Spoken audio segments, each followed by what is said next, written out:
sendo cada vez mais estudado, cada vez mais visto, e ele ficou, de certa forma, foi sequestrado assim, pelo MoMA de Nova York. Ele ficava nos assentos do MoMA, ninguém tinha acesso a esse filme. E a figura do Paul Robeson também é uma figura que cada vez mais a atenção à história dele cresce muito. E houve uma série de exibições dos filmes dele na TV que, de alguma forma, trouxeram de novo a atenção a esse filme há alguns anos, né? E esse filme tem sido cada vez mais reconhecido como um grande clássico do cinema de vanguarda britânico da Era Silenciosa. Esse filme, de alguma forma, ele representa a confluência de duas vanguardas.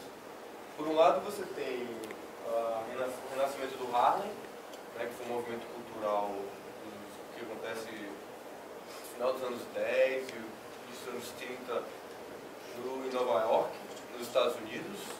E é um movimento que tentava redefinir a estética da cultura negra, que incorporava uma série de manifestações artísticas, desde a literatura, com autores como Lawton Hughes, até o cinema, com os filmes de Oscar Micheaux, e da música também, com uma série de músicos de jazz.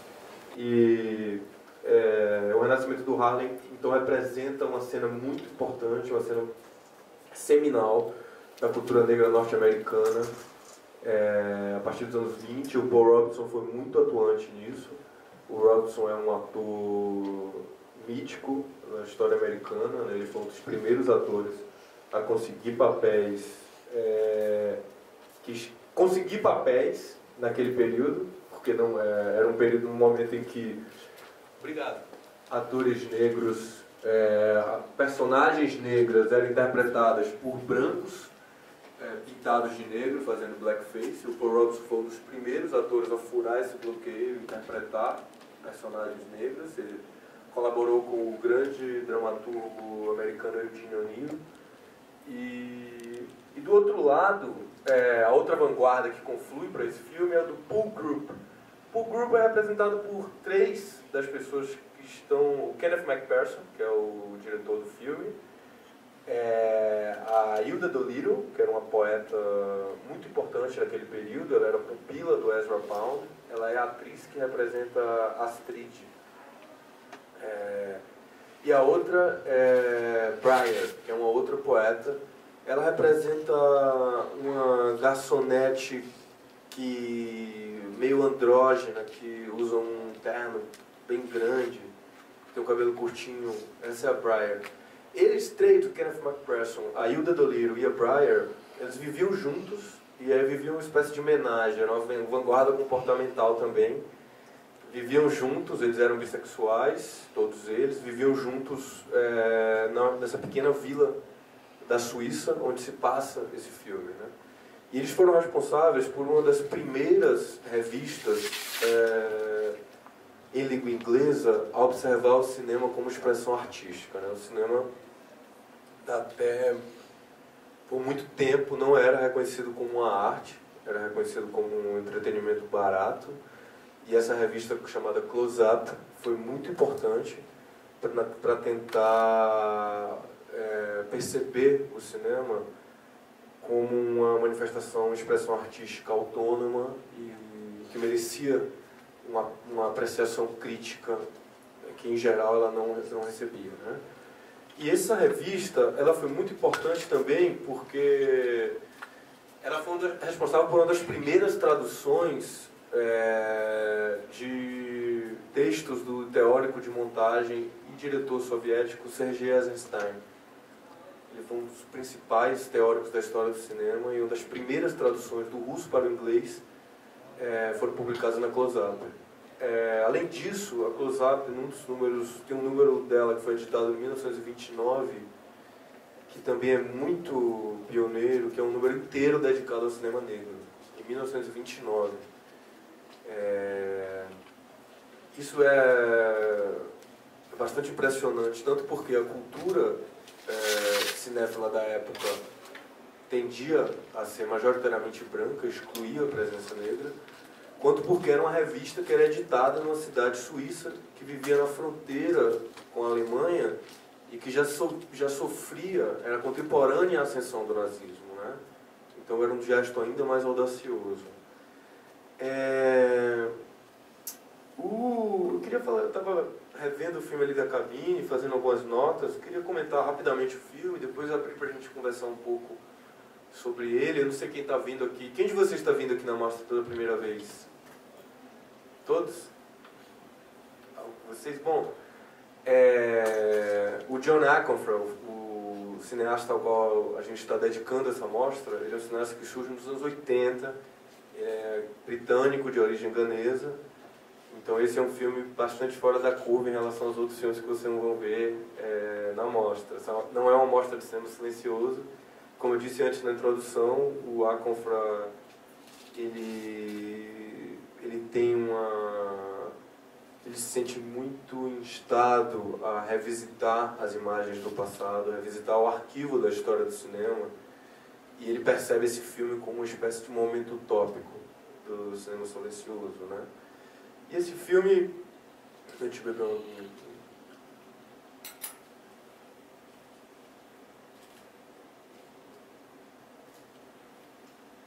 Esse filme, de alguma forma, ele é sintoma e dá testemunho de uma fantasia de artistas europeus de vanguarda com as culturas não europeias, com o outro racial, com o negro, né?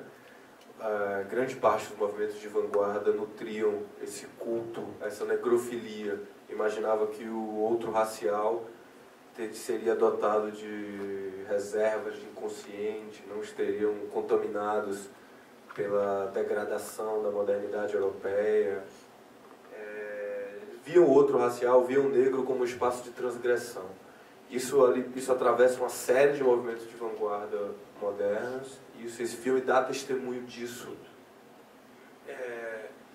Se vocês pensarem na forma como o Kenneth MacPherson, o diretor, filma o Paul Robeson, ele filma com a câmera, parece que está acariciando o Paul Robeson o tempo inteiro, né? Ela tem um olhar bastante idealizado para a figura do negro.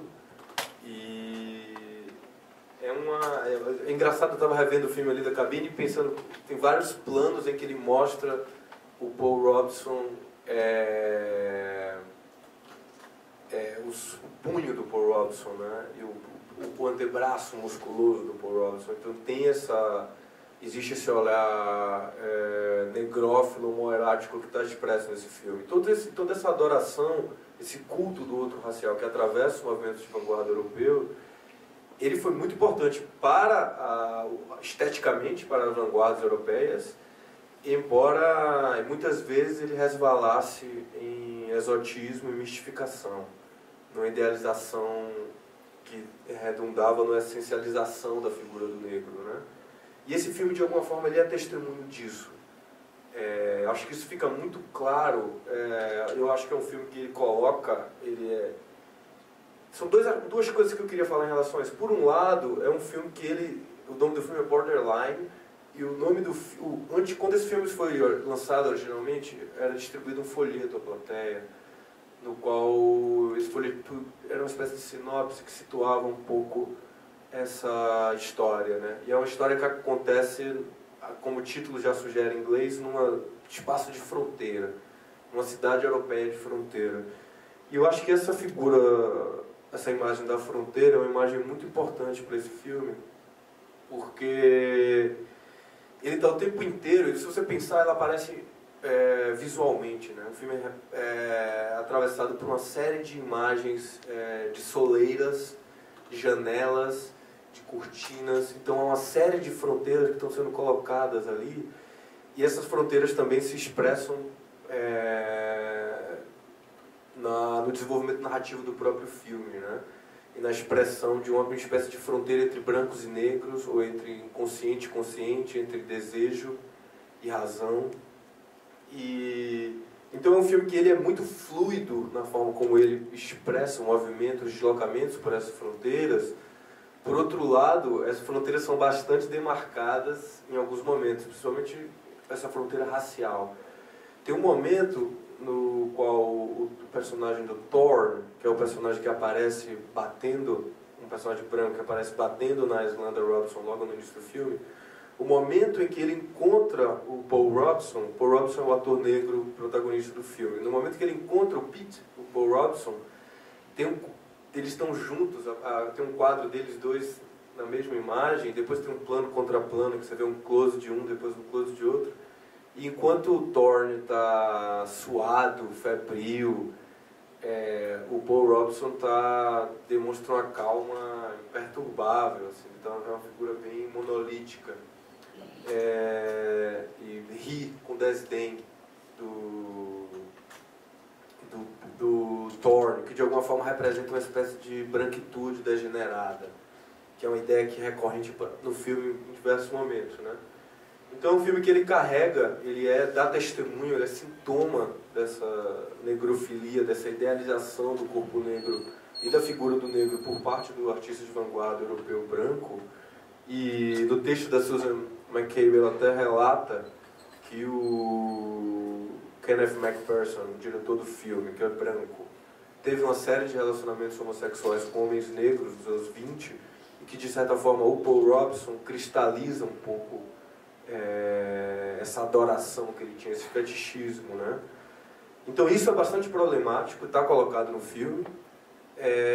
Por outro lado, é um filme que ele demonstra, ele é bastante ousado na abordagem de tratamento das relações interraciais, e ele tem cenas que são bastante comoventes, e mais comoventes ainda se vocês pensarem em como essas cenas aparecem na história do cinema, cenas de intimidade entre um casal negro, que era muito pouco frequente naquele momento, né? Ele fala da Islanda e do Paul Robson, né? Tem um outro detalhe que é engraçado, um detalhe de bastidor sobre essa coisa essa idealização da figura do negro por parte da equipe do Paul Group, é que a Islanda Robson, que é a personagem da Ada, que era a esposa do Paul Robson, é outra personagem negra do filme, ela conta que eles riam tanto das visões idealizadas que o Kenneth MacPherson tinha dos negros, que eles chegavam a chorar de rir e manchavam a maquiagem da visão tão ingênua que ele tinha do que significava ser negro, né? Ela conta isso no filme. Então eu acho que é um filme que ele de alguma... E tem um outro aspecto do filme, agora falando mais sobre um aspecto formal. Esse é um filme que ele é muito influenciado pelo Sergei Eisenstein. Não sei se vocês estão familiarizados com esse nome. É um cineasta de vanguarda russo, principal teórico da montagem, da edição cinematográfica. E o Eisenstein, o Paul Robson, era uma figura que tinha uma filiação soviética, marxista, e chegou a visitar o Sergei Eisenstein na Rússia. O Eisenstein pensou em fazer o filme com o Paul Robson, né?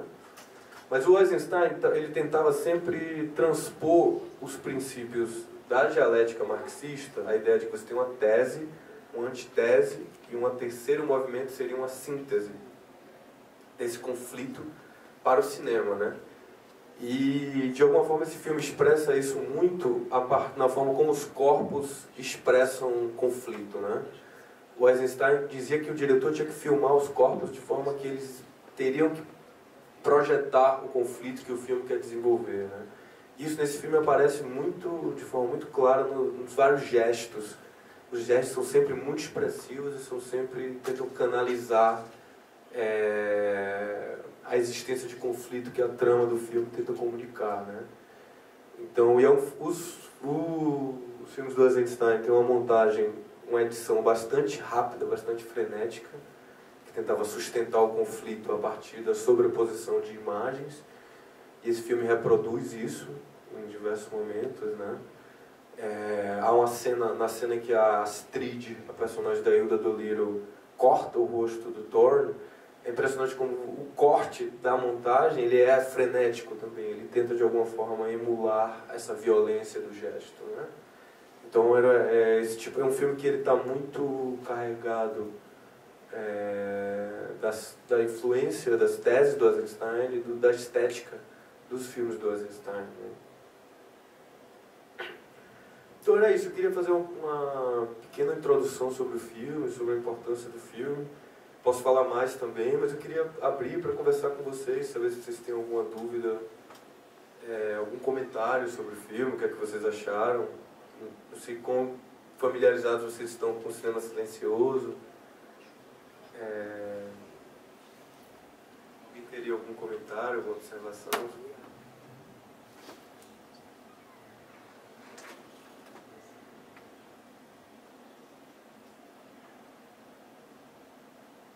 Vocês gostaram do filme?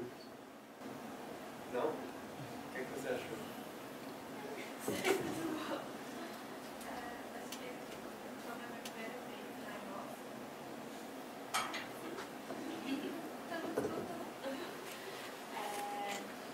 Eu pensava que a questão racial seria central, sabe?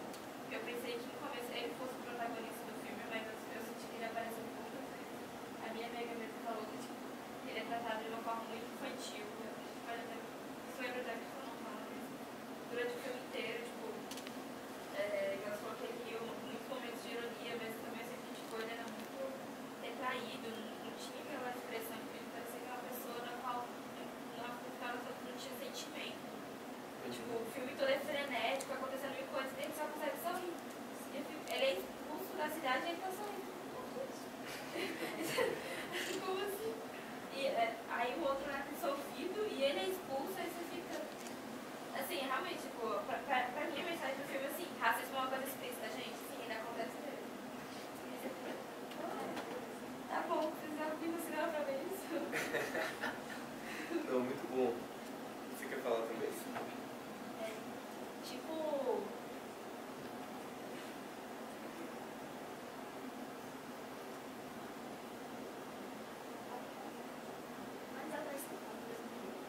Assim, complementando o que ela falou, eu senti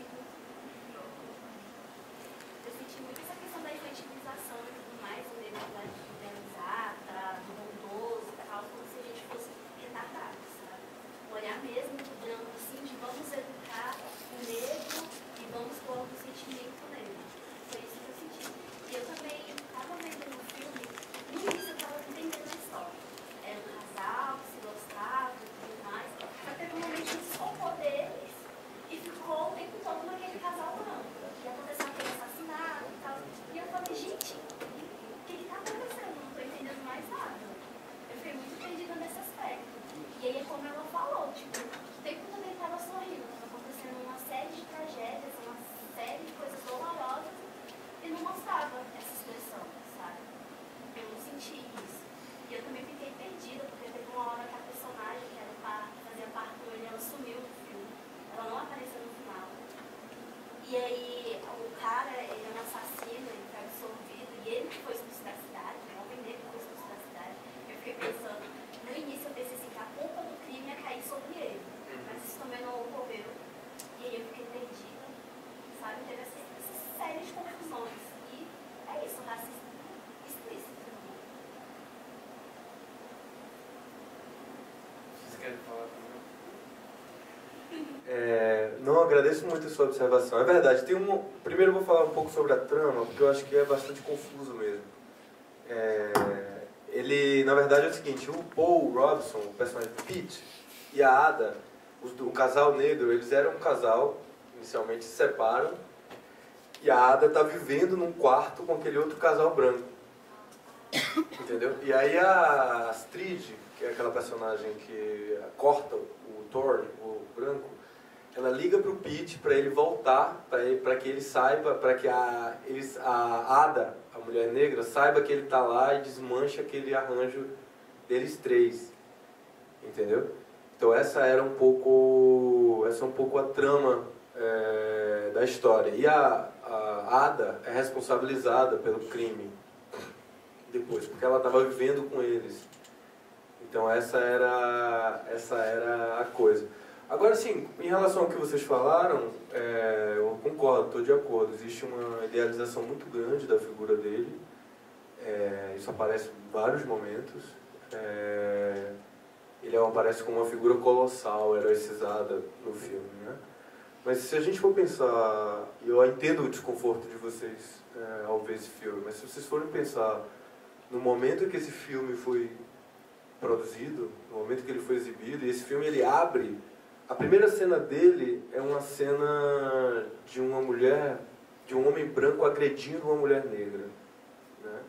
Esse tipo de cena e a denúncia que ele faz do racismo, com toda essa problemática negrófila que esse filme traz, ele é sintomático disso, ele era um filme bastante estranho, essa denúncia naquele momento, né?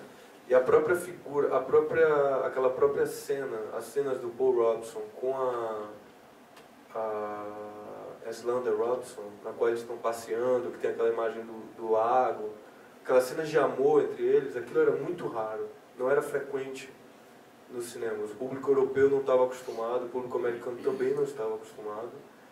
E, de certa forma, esse filme, se você for pensar num filme como O Nascimento de uma Nação, né, que é um filme que é um dos filmes fundadores da história do cinema, que é um filme francamente racista, que está falando sempre da masculinidade negra como uma masculinidade predatória, de um desejo incontrolável, que tem essa visão racializada e racista do negro.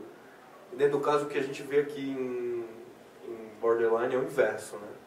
São as personagens brancas que de alguma forma canalizam isso. Então há é um filme que exprime um olhar branco, exprime um olhar negrófilo bastante problemático, né, que cristaliza a figura do negro no lugar de idealização. Por outro lado, a denúncia dele do racismo, no momento que ela surge, da forma como ela surge, tem uma potência política que não pode ser ignorada. Eu acho. E o próprio John Aconfer, que é o diretor ao qual a gente dedica essa mostra, ele tem um texto no catálogo chamado Digitópia e os Espectros da Diáspora, no qual ele pensa, no qual ele faz uma espécie de desenha uma espécie de projeto de reescrever a história do cinema a partir de uma perspectiva negra, e ele olha para esse filme como um possível começo, por mais problemático que ele seja, entende? Então eu entendo as coisas que vocês colocam, eu acho muito pertinentes, e eu concordo com todas as observações que vocês fizeram. Eu as vejo quando eu vejo o filme, mas eu acho importante também situar historicamente como é que esse filme surge e o que é que ele significa, né? E a questão das relações interraciais também era um tabu, era algo bastante, era considerado uma afronta por muitas pessoas do público branco. Então, esse filme tem esse pioneirismo, assim, ele rompe com esse protocolo, né, da forma como existia essa distribuição racial dos papéis e como existia essa distribuição racial na dramaturgia também. Eu tenho uma pergunta sobre a história, já que você fez uma rápida sinopse aí pra gente. Quando tem aquele conflito entre o casal branco, ele nasce primeiro do ciúme, né, da mulher entre a relação do marido com a Ada, mas depois ela começa a botar umas cartas e ver um as, quer dizer, aquilo ali, o que foi o que eu me perdi na história, porque a história até ali está vendo de uma forma bastante clara. Eu também não sei, eu também não... Mas aquela sequência ali, então o que você associa aquilo com superstições, com crendices, com aquela... Não, porque parecia realmente estava tirando uma sorte ali e ver o futuro, ver alguma coisa acontecendo, né? Eu acho que eu tenho a impressão de que esse momento, essa cena, talvez seja isso mesmo que você descreveu. Talvez ela não tenha uma função narrativa maior do que isso, assim. Nem eu teria uma interpretação assim para te dar sobre aquele momento, assim. Ele é um filme que ele tem esses momentos um pouco opacos, assim, né, que não são tão... Como se fosse assim, uma contradição, né? Quer dizer, de repente o racionalismo associado a uma crendice, pode ser. Né, a sorte nas cartas, uma coisa desse tipo. É verdade, não tinha pensado, mas é uma boa observação. Alguém mais teria algum comentário?